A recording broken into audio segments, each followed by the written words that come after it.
sam prošao najčuvenijim putem u Turskoj. Kemalije Karanli kanjon ili u prevodu Mračni kanjon na reci Eufrat. Tunel broj 1 i nije toliko mračno. Ovaj put ušuškan u planinama Munzur dugačak je 8,7 km. Sa obe strane puta uzdižu se ogromne kamene planine, dok se strme litice spuštaju u Eufrat koji prati moj put. Važi za najopasniji turski put koji prolazi kroz 38 tunela različitih veličina.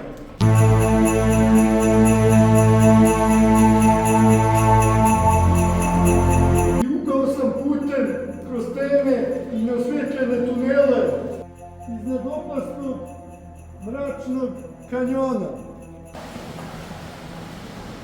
Ali ono što je najinteresantnije jeste da je ovaj put, verovali ili ne, građen 132 godine. Izgradnja puta krenula je davne 1870. godine i prenosila se sa kolena na koleno, da bi tek 2002. godine put izvanično bio otvoren. Ovaj put predstavlja čudo ljudske istrajnosti, volje i upornosti, ali istovremeno i ljudske gluposti.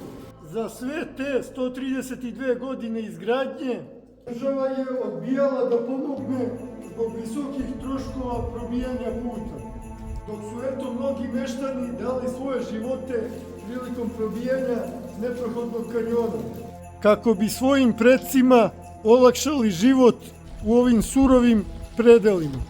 Bilo je zanimljivo proći ovim kanjonom, ma koliko mi nije bilo svejedno kada bi pogledao dole ka Eufratu. Veliki pozdrav